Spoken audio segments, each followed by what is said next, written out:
Have you ever really stopped to think about what's going on inside your chest every time your heart beats? It's not just some simple squeeze, it's this incredibly complex, perfectly timed dance. So today, we're going to break down the amazing story of what happens in just one single heartbeat. When you get right down to it, your heart is the most amazing pump you could ever imagine. It's this powerful muscle that works non-stop, day in and day out, moving blood through an unbelievably precise sequence. And that sequence is exactly what we're going to explore. And just to give you a sense of scale here, get this.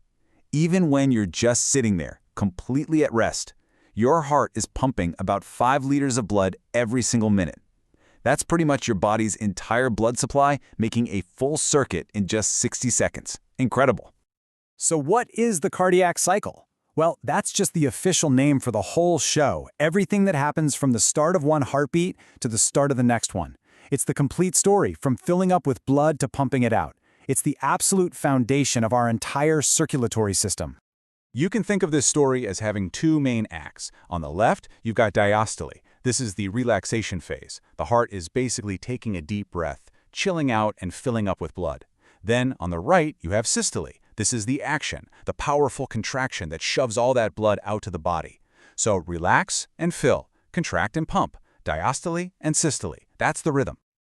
Now, before we get into the play-by-play of how this all works, we need to nail down one fundamental rule. It's the one principle that governs this entire process. This right here, this is the golden rule. Everything, and I mean everything, from why blood moves between chambers to why valves pop open and why they slam shut, it all comes down to this simple law of physics. Blood is always moving downhill, from high pressure to low pressure. If you remember this one thing, everything else will make perfect sense. So, how fast does this all happen? At rest, a single, complete cycle takes about 0.8 seconds, less than a second. But what's really fascinating here is that the heart actually spends more time relaxing in diastole than it does contracting in systole. Now, that's not the heart being lazy, it's brilliant design. That extra relaxation time makes sure the ventricles get completely full, which makes the pump super efficient. And crucially, it's also the time when the heart muscle itself gets its own supply of blood. All right, let's dive into the first phase of the cycle, diastole. This is all about getting the main pumping chambers, the ventricles, prepped and ready for that big push. Okay, so keeping our golden rule in mind, how does this work? First, the ventricles relax after a squeeze, and the pressure inside them just plummets. This creates a vacuum, basically, that pulls the valves open between the atria and the ventricles. Blood that's been waiting in the atria just flows right in, totally passive. Then, to make sure the ventricles are really topped off, the atria give one final little squeeze. We call it an atrial kick to push in that last little bit of blood. And this chart just shows you how brilliantly lazy, or rather efficient, that process is. About 75%, 3/4, of the blood just flows into the ventricles all on its own, no effort required. That atrial kick we just talked about, that's only responsible for the last 25%. The heart is all about working smart, not hard. Okay, the ventricles are full, the stage is set. Time for the climax of our story, systole, the powerful, coordinated squeeze. The instant the ventricles begin to contract, the pressure inside them just skyrockets. It immediately becomes higher than the pressure in the atria, and slam, those AV valves get forced shut. Now, for a split second, all 4 heart valves are closed. The ventricles are a completely sealed chamber, and as they continue to squeeze, the pressure inside builds and builds and builds. We call this isovolumetric contraction.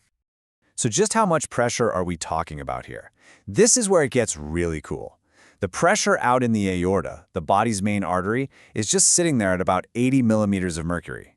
But inside that sealed, squeezing ventricle, the pressure is cranked all the way up to 120. That massive difference is everything. It's the force that's about to blow the doors open. And what happens when you have 120 units of pressure pushing against a door that only has 80 units holding it shut? That door is going to fly open. The immense pressure inside the ventricles forces those outflow valves open, and the ejection phase begins. Now, this ejection isn't some steady, gentle stream, no way. It's a powerful burst. In the very first part of this phase, about 70% of the blood is blasted out into the arteries. The other 30% flows out a bit more slowly as the pressures start to even out. It's a really explosive, front-loaded event. So we've walked through all the mechanical steps, the pressures, the flows, all of it.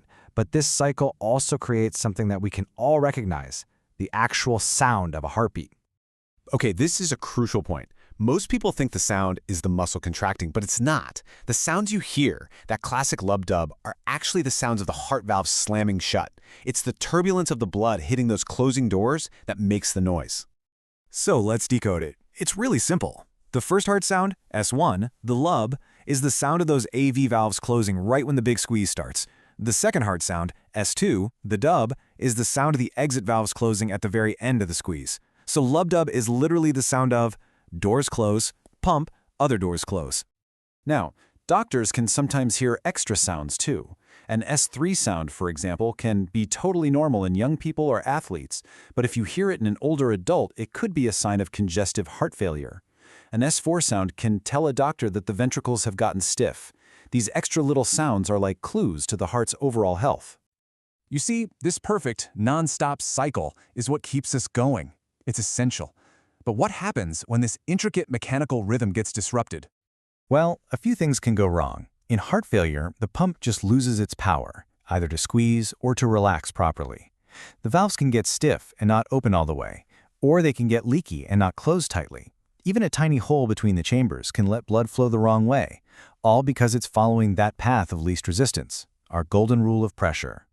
And no matter what the disruption is, the end result is the same. The heart becomes a bad pump. It can't move blood forward the way it's supposed to, and that causes a traffic jam, a backup in the whole system. This is what leads to symptoms like shortness of breath, which is fluid in the lungs, or swelling in the legs. So let's just bring this all back home. This incredibly complex cycle of filling, contracting, ejecting, of valves opening and slamming shut, your heart does this flawlessly over 100,000 times every single day of your life.